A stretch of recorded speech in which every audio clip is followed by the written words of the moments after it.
Hey, what's up everybody? It's David McGill. Now, before I get into today's video, I want to send a shout out to a very special viewer out there, Brandon Shelby. Now, fun fact, quick story about me. I'm originally from New Orleans, Louisiana, and after the 7th grade, my mother and I moved to Indianapolis. Now, Brandon was my best friend in 7th grade. We were in gifted classes together, and we got in trouble pretty much every day. And here recently, he stumbled across the channel because he's in the trucking industry also. So he sent me an email and we reconnected that way. Now, it's just funny that I haven't seen him in 20 years, but 20 years later, we find out we still into the same stuff. Like, we still think alike. So shout out to Brandon Shelby out there. Now, let's get into today's topic. Now, I had an idea where I want to start sharing some of the gambles that I've taken that didn't pay off, or some of the mistakes that I made that, cost me, significant amounts of money, to hopefully save some of you guys from, a similar fate. Now, as you can tell by the topic of the video, I had a $6,000 mistake. So let's get into how I lost $6,000. Now, when I bought my first truck, I bought a warranty. I bought the extended warranty, and it was about $5,000. Now, that warranty, it covered, there were like 3 main parts to the warranty from like the standard package. It was like the engine, the transmission, let's say engine, the transmission, and I want to say like the axles. Now, for that basic warranty, it was like maybe $2,000. Now, the extended options, there were two more things you could upgrade, and I forget the exact name, so I'll just say, after treatment, and I'll say the 5th thing, I just call it, miscellaneous. And that was like maybe another $3,000. Now, on my first truck, I was like, yeah, I'm gonna go ahead. I'm gonna get the big, the big warranty. I'll get the maximum warranty that I can get. So I went ahead, bought that warranty, put the truck on the road, and things were fine with it. Didn't have any issues. I had a few little minor things like batteries and battery cables, but nothing that the warranty needed to take care of. No big stuff. So I went to buy my second truck, and I was faced with a decision. It was, do I buy the extended warranty, or do I just scale it down and just cover the big stuff?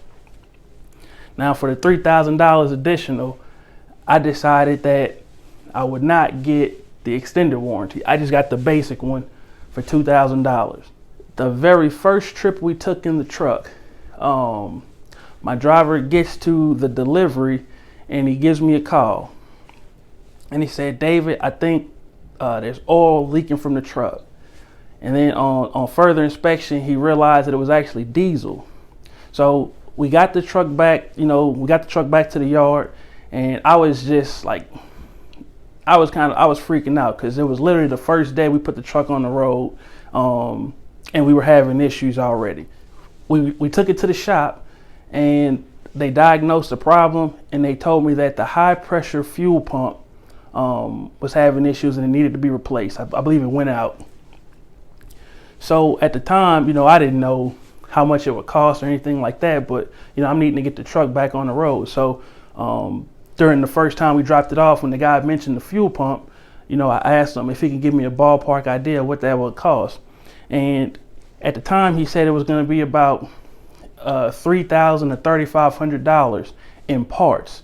So instantly, I got sick to my stomach, because I'm thinking, dang, man, I just bought this truck, and I spent $3,000. I'm gonna have to spend $3,000 minimum just on the parts. Well, reality set in, and I was like, well, you know what? Actually, I got a warranty, so let me check out the warranty and see, if this is covered. I'm sure it is. Check out the warranty, call the warranty company. Come to find out that the fuel pump wasn't covered in this basic warranty over here. It was actually covered, you know, somewhere over here in like the extended warranty section. So that's when I started freaking out. Cause I'm like, man, dang, I know I have at least $3,000 in parts. I don't know what the labor is gonna be, and none of that stuff is covered on the warranty. So we get the truck fixed, and I get a call from the shop about 3 or 4 days later, and the gentleman let me know, like, hey, your truck's ready to go. Well, let's backtrack a little bit. Before they started, when I asked for an idea on what it would be with labor, I was, you know, given a quote of, you know, maybe about $4,500 total. Again, it wasn't the best news, but at least I was bracing myself, you know, for the bill. A couple days later, I get a call that the truck is fixed and they're ready to collect payment. So I'm giving them my debit card information over the phone, but right before I do that, I'm asking, so what was the final bill? It was about $6,500. So I had to pull over. I had questions, and instead of making that payment over the phone, you know, I drove down to the repair shop to talk to them and, you know, get some more details. So, you know, I'm looking at the itemized bill, looking at the parts charges, as well as the labor charges and hours and all of that stuff. So after there was a few corrections made, it was about $6,000 was what the final bill was. So, you know, I paid it, you know, and we left with the truck. Now, I can't blame anybody but myself, because I spent $6,000 on that repair, when if I wasn't being cheap, or if I didn't gamble when I bought the truck, and I would have just spent the extra $3,000 on the warranty, the extended warranty, then that would have been covered. And then I also would have had, you know, coverage for the next year on anything else that might have went wrong with the truck. So I share that story because I want everybody else out there to kind of think about how they would have, you know, moved in that same situation. I share that story because I want anybody out there who's thinking about buying their own truck to understand that here are some of the things that you're going to have to consider when you buy your equipment. You know, are you going to buy a warranty? If so, what type of warranty will you buy? What will be covered in that warranty? What's the warranty company's reputation for, you know, paying out any claims? Those are just a few things to make sure you keep in the back of your mind as you're looking for your new truck.